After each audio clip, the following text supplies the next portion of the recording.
Buenas tardes. Vamos a hablar de estimulación temprana. Entendemos a la estimulación temprana como al conjunto de intervenciones dirigidas a la población infantil desde el nacimiento a los 3 años, a la familia y al entorno, que tienen por objetivo dar respuesta lo más pronto posible a las necesidades transitorias o permanentes que presentan los niños con trastornos en su desarrollo o que tienen riesgo de padecerlos. Estas intervenciones deben considerar la globalidad del niño. ¿Sí? Es decir, es dar respuesta lo antes posible, asesorar a la familia porque el estímulo es del entorno y fundamentalmente de la madre o de quien cumpla el rol materno. Aquí vemos una niñita que está comenzando a arrastrarse.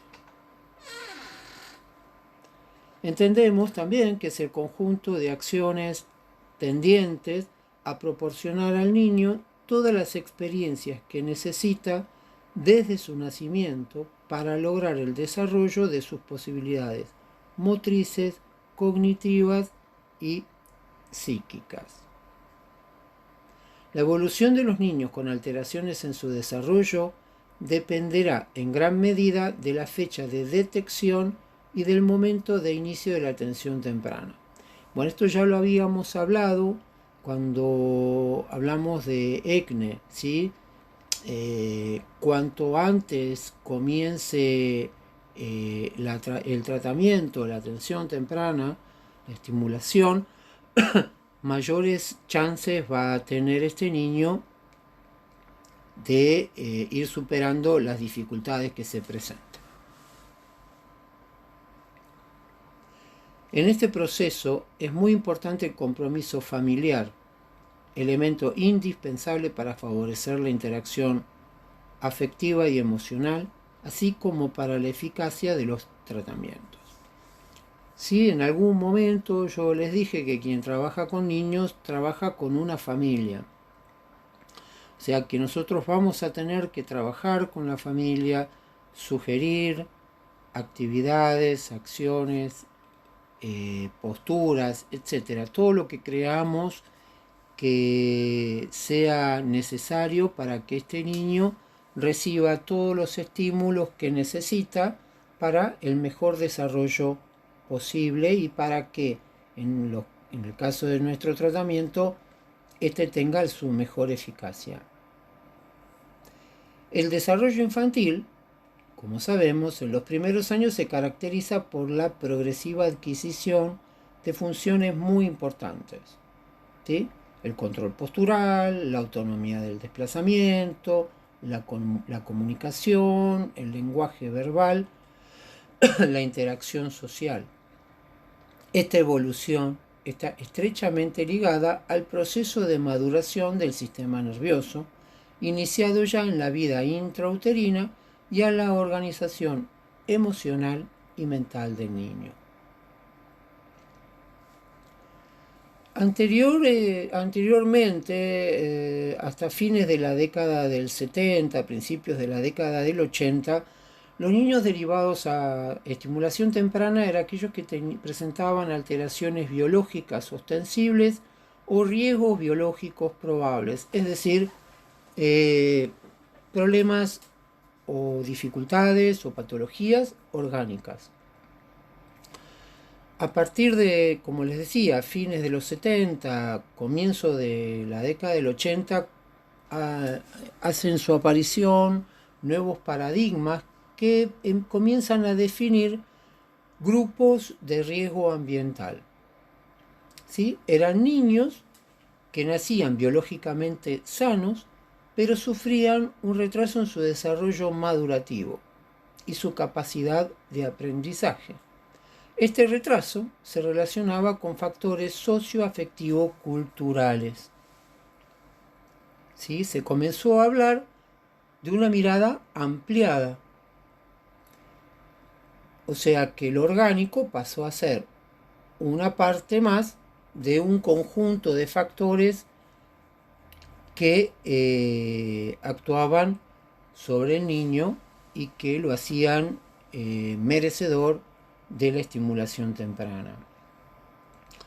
Y también se identifica a un grupo de bebés de alto riesgo, que se los definió como bebés cuya vida extrauterina corre peligro sin considerar la edad gestacional ni el peso al nacer, por una serie de factores presentes antes, durante o después del parto y que necesitan un cuidado especial. Ya lo vamos a ir viendo. Sí, aquí vemos una niñita en el hospital. Estamos trabajando a través del juego.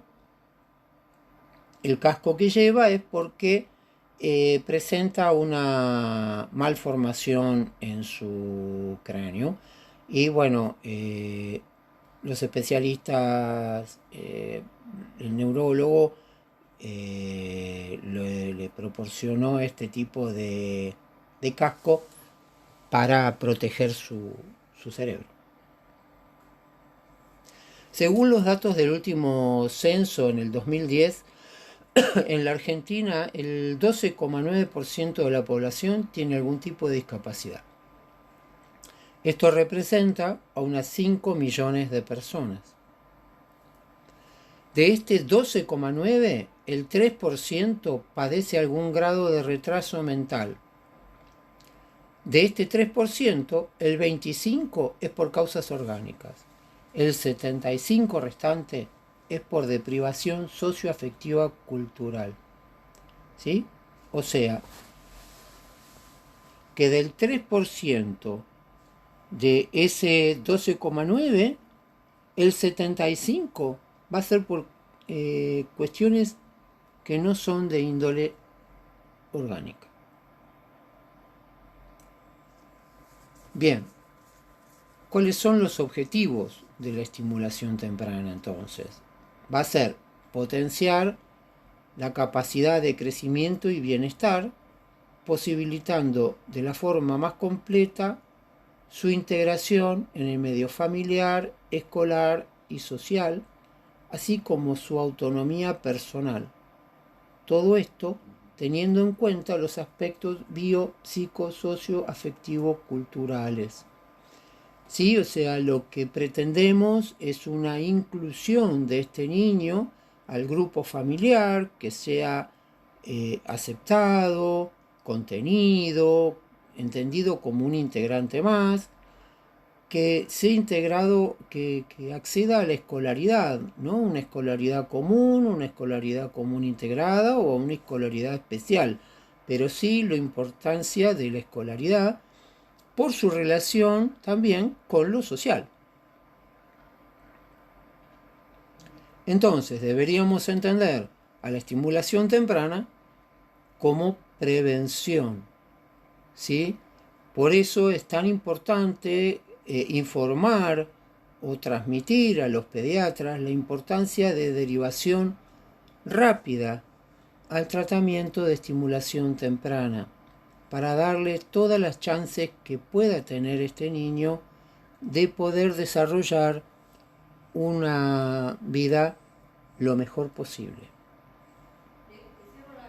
Entonces, la intervención temprana nos va a permitir abordar a los bebés de alto riesgo que definimos antes y a diferentes trastornos del desarrollo.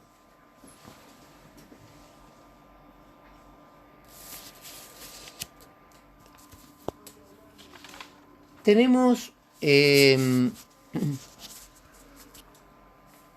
distintos factores que van a dañar el desarrollo cerebral. Tenemos factores biológicos, psicológicos y o socioambientales, ¿sí? Porque los factores muchas veces pueden estar asociados. No es que es uno u otro. Dentro de los factores biológicos vamos a tener factores pre, peri y postnatales. Prenatales, causas genéticas, ¿sí? Infecciones maternas, como la varicela, la rubiola, la diabetes, mujeres diabéticas que pueden tener niños de 4 o más kilos al nacer, o sea, lo cual es toda una complicación. Toxoplasmosis, sarampión, hipertensión materna, HIV, hepatitis, etc. Perinatales, bueno, prematurez, que es una de las causas más comunes de los niños que llegan a la estimulación temprana. Problemas durante el parto, como puede ser la hipoxia o los efectos de la anestesia en la mamá.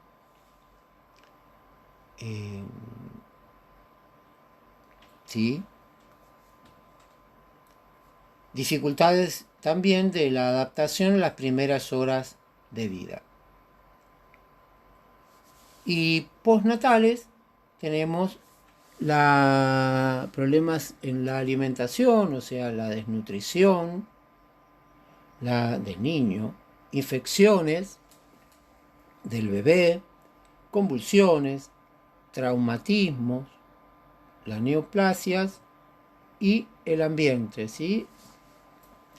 En donde los agroquímicos tienen un rol muy importante en determinadas zonas del país.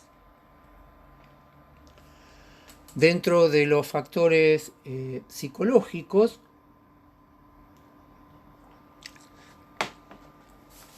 bueno, madres con depresión posparto, que exceda el puerperio, ¿sí? O sea, un tiempo esperable,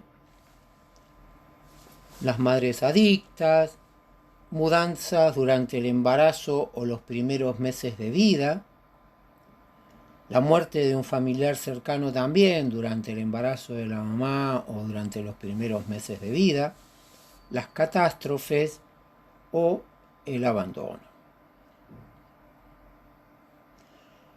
Factores socioambientales, bueno, la falta de cobertura de las necesidades básicas, la pobreza, el hacinamiento, la estimulación inadecuada, como puede ser la sobreprotección o la falta de límites,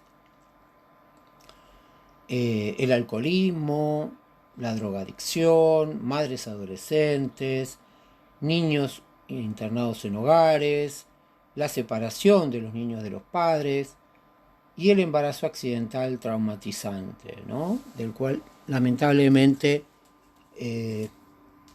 cada vez tenemos más noticias, ¿no? De violaciones y demás situaciones traumáticas que viven las jóvenes. Como les decía, una de las causas más comunes de los niños que llegan para tratamiento de estimulación temprana son los niños de pretérmino, el prematuro. Estos niños forman un grupo de características particulares que presentan dificultades múltiples y variadas. ¿Sí? En la actualidad, como les comentaba cuando vimos la clase de ECNE, debido al avance tecnológico sobreviven bebés de muy bajo peso y pocas semanas de edad gestacional.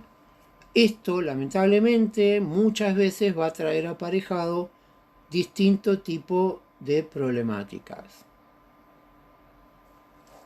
Bueno, acá vemos una niñita, esta niñita es prematura, en este caso ya estaba cercana a cumplir un año, estamos trabajando a través del juego, ¿sí? Las nociones espaciales, ¿no? Bueno, en este caso pasar por abajo de esta mesita. Causas de la prematurez pueden ser múltiples, pero tenemos algunas como por ejemplo los embarazos múltiples, las infecciones maternas, la diabetes materna, la hipertensión o factores genéticos del bebé.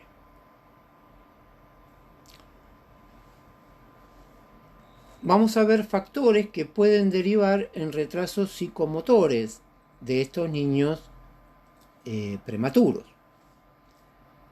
Sí, vamos a encontrar déficit de la audición, ¿sí? Por hipoxia durante el parto, por hiperbilirubinemia, perdón. Intensidad de los ruidos ambientales y por infecciones del niño o de la mamá. ¿Sí? Muchas veces en los prematuros se piden los potenciales evocados, tanto auditivos como visuales, para conocer el estado del niño.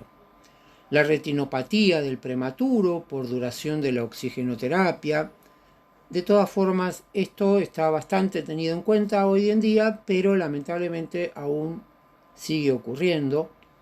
Patologías neuromusculares, como alteraciones del tono muscular y de los reflejos. En un 30 o 40% de los casos vamos a observar diplejía espástica, ¿sí? O sea, nos va a dar un niño con acné.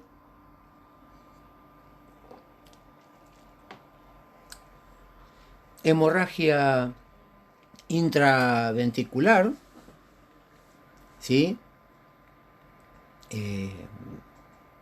Es común de lesión cerebral. La displasia broncopulmonar y el hipotiroidismo congénito y la fenilcetonuria. De todas formas, hoy en día, desde hace ya muchos años, yo calculo que no menos de 30 años, que para prevenir el hipotiroidismo y la fenilcetonuria, apenas nace el niño se le toma una muestra de sangre. Son patologías que tratadas a tiempo con un régimen alimenticio, etcétera, se pueden resolver y no traen ningún tipo de consecuencias, y cuando no se tienen en cuenta puede traer debilidad mental. Los trastornos del desarrollo motor que podemos encontrar son encefalopatías no evolutivas, de las que ya hablamos, las encefalopatías progresivas, síndromes genéticos, anomalías del desarrollo de médula y encéfalo, como puede ser el mielomeningocele, enfermedades neuromusculares y trastornos del desarrollo. Yo les decía que lo que estimula es el entorno y la familia. Acá vemos un niño con acné que está siendo estimulado por su hermana, ¿no? Le está leyendo un librito y está participando de una actividad con él.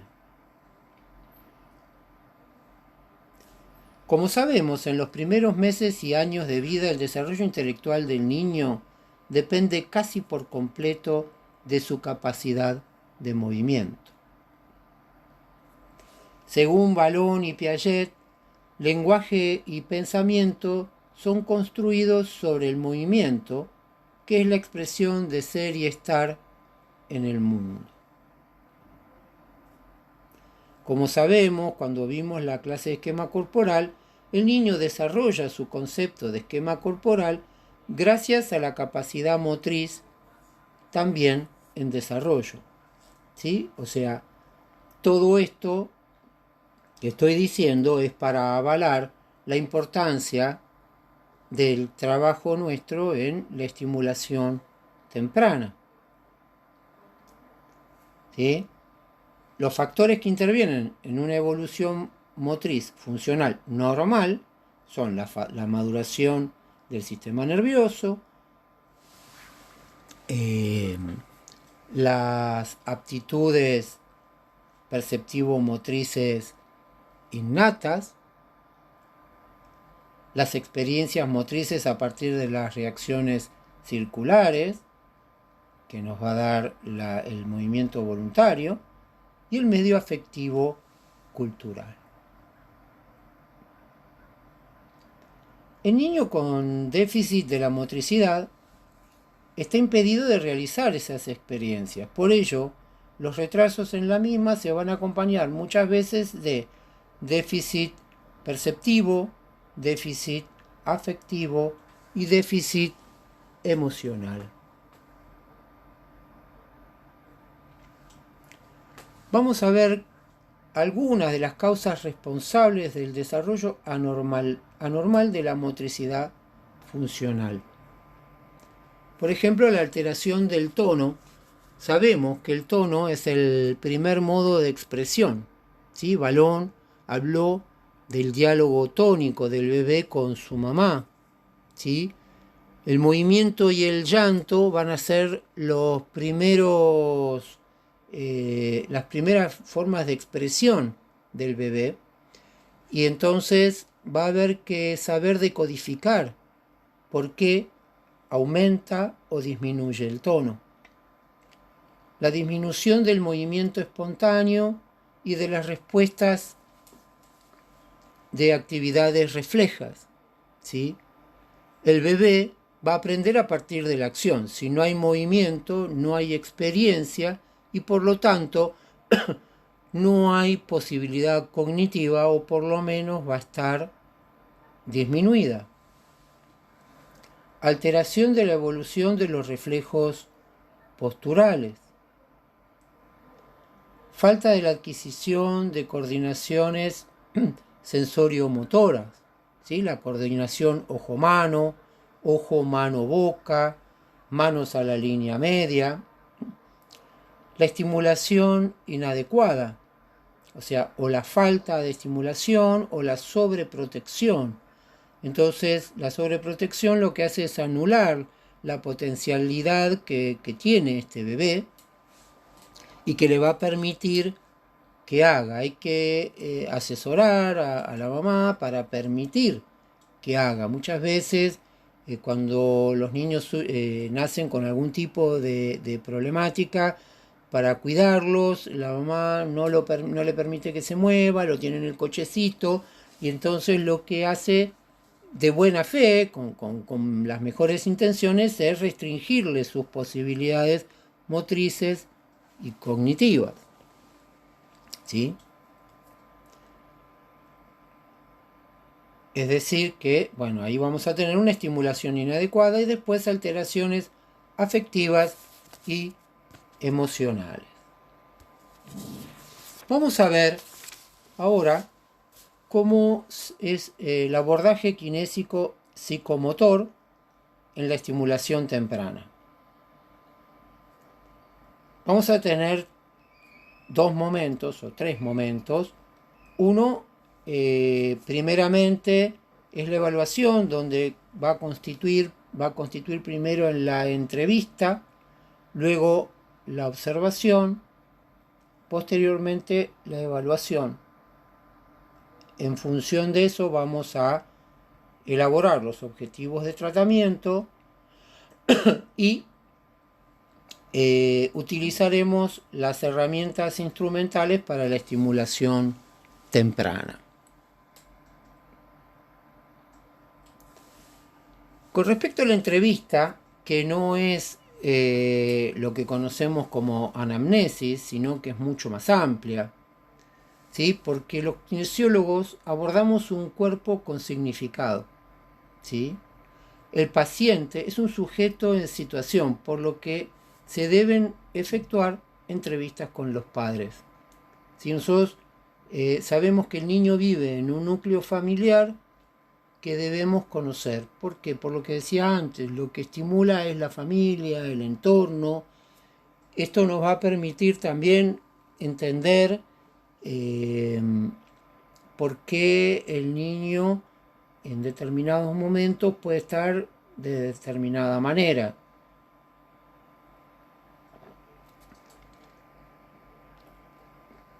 entender también qué lugar ocupa en esta familia, asesorar de esta manera a la familia. Posteriormente, preferimos que la entrevista sea sin la presencia del niño en la medida de lo posible, también con el papá y con la mamá, porque es muy interesante entender cómo ellos ven a este niño. La mirada sabemos que es subjetiva y es muy interesante porque muchas veces nos encontramos con que la mamá nos habla de un niño y el papá nos habla de otro niño, como si tuvieran dos hijos distintos. Y bueno, para nosotros es muy importante porque somos de acuerdo como somos mirados. Entonces, es importante cómo nos miran, cómo nos entienden, cómo nos comprenden y cómo nos abordan. Bien, con respecto a la observación, el niño es derivado a la consulta con un diagnóstico médico. ¿Sí? Los kinesiólogos debemos realizar el diagnóstico kinésico psicomotor. ¿Sí? O sea, muchas veces a la consulta nos llegan los niños con un diagnóstico o muy general o un diagnóstico que a veces no concuerda con lo que nosotros vemos, y aunque no importa, aunque concordase, es importante que nosotros evaluemos al niño. ¿Sí? Por eso es tan importante, para hacer el diagnóstico kinésico psicomotor, la observación directa del niño y los datos recabados durante la entrevista, lo que les decía antes, teniendo en cuenta la percepción de los padres, que está cargada de subjetividad.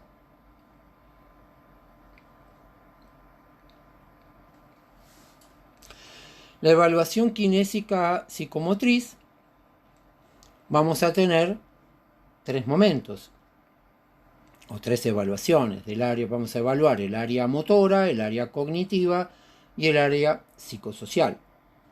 El área psicosocial la evaluamos a través de la entrevista.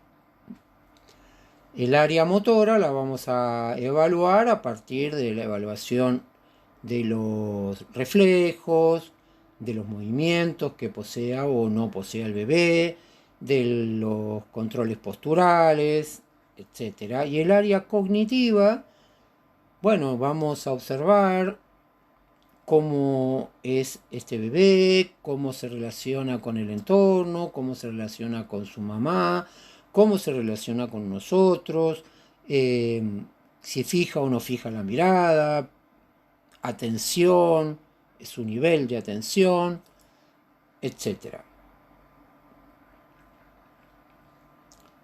Los objetivos de la estimulación temprana son buscar la relajación automática y la corrección postural. Es decir, buscamos sin forzar corregir posturas viciosas que pueden llevar a la deformidad. Recordemos que los músculos crecen más lentos que los huesos, o sea que nos tenemos que anticipar a todas esas situaciones que puedan llevar al niño a deformidades. Por lo menos estar atentos y ir derivando a quien corresponda de acuerdo a las necesidades. La estimulación de los automatismos cerebromotores innatos, ¿sí? O sea, los automatismos antigravitacionales, posturales, de locomoción, ¿sí? Fundamentalmente tenemos que partir del control cefálico para mantener y a partir de allí lograr el control de tronco, ¿sí? Es muy importante que logre la reacción del paracaídas. Esto le va a dar la posibilidad de lograr experiencias y el aprendizaje y así lograr el equilibrio de sentado. Tenemos que buscar el desarrollo del control voluntario global y del control selectivo, ¿sí? Mientras no haya un control voluntario, no hay control, no hay movimiento selectivo, ¿sí? Va a ser en bloque. El desarrollo de pautas perceptivo-motrices y sensoriales, ¿sí? O sea, el nivel de las informaciones sensitivas, nivel de las percepciones, que es el comienzo de los aprendizajes, el nivel de las noxias y de las praxias, ¿sí? La utilización del cuerpo en el espacio, las practognosias.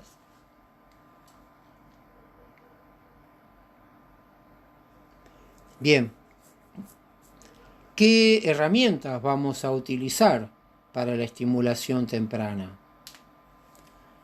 Nosotros trabajamos en el suelo porque desde allí es que nosotros evolucionamos. Es decir, que vamos a buscar una transferencia afectiva al suelo. Vamos a partir de esta posición, fundamentalmente el decúbito ventral, para lograr justamente el control cefálico y que se vayan formando y acomodando las distintas curvas de nuestra columna vertebral, ¿sí? La lordosis cervical, la sifosis dorsal, la lordosis lumbar, ¿sí? Esta es una postura muy importante, muchos bebés son bastante reacios a aceptarla, muchas veces también tiene mucho que ver la familia, porque dicen no, porque si lo pongo boca abajo llora, entonces para que no llore, bueno, entonces acá hay que explicar muy bien la importancia de esta postura y ser muy claros y aconsejar a la familia. El juego, como expliqué en la clase de juego, el abordaje de un niño siempre es a través del juego. Todo lo que estuve explicando antes de el trabajo de estimulación y el tratamiento va a ser a través del juego cuando trabajamos con el niño. Llegado el momento, a través del dibujo, ¿sí? La situación relacional, los estímulos cerebromotores innatos, como hablábamos antes, y se va a utilizar material transicional, como son todo tipo de juegos que tengamos y juguetes, y fundamentalmente la relación kinesiólogo-paciente. Debemos generar un buen vínculo con el niño y con la familia. Necesitamos darle tiempo al niño para que adquiera confianza, porque él está en un espacio terapéutico que no es el que está acostumbrado, en el que está acostumbrado a estar. No somos una persona que conozca. Generalmente tenemos una vestimenta diferente, ¿sí? Tenemos un ambo, un guardapolvo, hay olores distintos, todo es diferente en la consulta que lo que sucede en su medio ambiente habitual. Tenemos que darle tiempo. Yo les cuento una experiencia que me sucedió con un niño que ya tenía 3 años cuando llegó a la consulta en el hospital. Llegó con su mamá, venía de una experiencia medianamente traumática de un tratamiento con otras profesionales en otro espacio, justamente donde, bueno, lo que le decían a la mamá era que el niño no colaboraba porque lloraba. Ellas no recuerdo qué querían hacer con él, o sea, de hecho manipularlo de alguna manera, un niño con una hemiparesia. y el niño lloraba. Entonces la transmisión a la mamá era que el niño no colaboraba. Bueno, en la primera sesión entró conmigo al consultorio, la mamá se quedó afuera y se sentó. Yo me senté al lado de él en el piso, en la colchoneta, y le fui ofreciendo distintos elementos, distintos juguetes, a los cuales él ni abrió la boca. No decía ni sí ni no, nada. Él miraba porque esto ocurrió en el hospital y bueno, en el mismo espacio había otras profesionales trabajando con otros niños. Pasó el tiempo de la sesión y él no abrió la boca, no dijo ni una sola palabra. Yo le fui ofreciendo, pero bueno, lo respeté, lo esperé. Y bueno, terminado el tiempo de la sesión, salimos, le conté a la mamá lo sucedido y quedamos en vernos la semana siguiente. Regresó la semana siguiente y se repitió exactamente lo mismo. Miraba lo que pasaba a su alrededor, a veces me miraba, pero no habló, tampoco. Recién en la tercera sesión, ante unos animalitos que le presenté, se mostró más interesado. Ahí empezó a jugar con esos juguetes, no habló, lo único que me dijo fue chau cuando se fue. La cuarta sesión pudimos empezar a trabajar normalmente. Pudimos empezar con un juego terapéutico. Es decir, yo tuve que esperar 4 sesiones para empezar a trabajar con él. ¿Sí? No hubiese servido de nada que yo en la primera sesión hubiese forzado cualquier cosa, o en la segunda o en la tercera, porque yo ya sabía que él venía de una situación traumática. Para eso nos sirve la entrevista, para entender la historia de este niño con el que vamos a trabajar. Bien. Esto es el consultorio del hospital. Acá ven una serie de juguetes, elementos como aros, ¿sí? Una mesita, silla, pizarrón, ¿sí? Distintos tipos de juguetes. Hay juegos, hay caminadores, etc. ¿Sí? La variedad es bastante grande. Si hay juegos de encastre, hay cubos, etc. Pelotas, rollos, colchonetas que las vemos apoyadas en este momento en la pared del lado izquierdo. Es decir, una amplia variedad de materiales que vamos a utilizar de acuerdo a las necesidades de cada uno de los niños. Acá vemos una actividad que realizamos también para el Día del Niño con los bebés, los chiquitos, ya no bebés. Este niño en ese momento tenía 2 años y medio y su mamá. Acá también vemos 2 niñitas pequeñas jugando en el parque del Hospital Durán.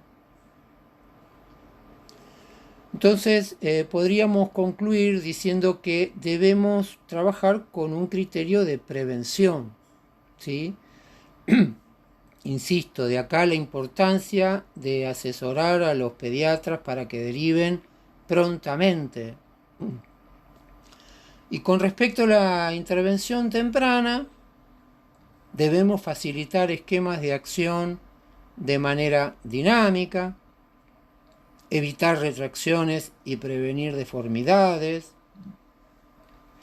El niño debe ser entendido como una unidad, ¿sí? O sea, no trabajamos sobre una función, sobre un movimiento, sobre una discapacidad. Trabajamos con lo que el niño trae, con sus posibilidades, potencialidades, y sobre eso trabajamos, pero teniendo en cuenta que es eso, que es un niño. los aprendizajes deben ser significativos, o sea, tenemos que proporcionar que lo que haga, la actividad, tiene que tener un sentido para él, ¿sí? O sea, si queremos trabajar, pongamos la marcha, bueno, vamos a buscar el juguete, vamos a ir a donde está mamá, vamos a buscar a donde está el hermano. O sea, la función tiene que tener un sentido, siempre, como ocurre en la vida de todos nosotros. Nadie se mueve sin sentido, todos tenemos una intencionalidad, una necesidad. A partir de la evolución motriz, acompañamos a los niños en el acceso a la lectoescritura. O sea, nuestro trabajo no termina cuando el niño ya camina. Yo diría que ahí empieza otro tipo de trabajo que es mucho más fino y mucho más complejo, que es esto, ¿no? El acceso a la lectoescritura. Tenemos que tener en cuenta que el acontecer humano, tanto del sujeto sano como del patológico, es el punto de intersección, o sea, de entrecruzamiento de múltiples factores simultáneos y recíprocamente influyentes, ya que el propio cuerpo no se reduce a lo real, sino que mediatiza todo un mundo de lo imaginario. Bueno, les agradezco mucho su atención, espero haber sido claro y que hayan comprendido, y todas las dudas las voy a responder el viernes 18:30 en el vivo de Instagram.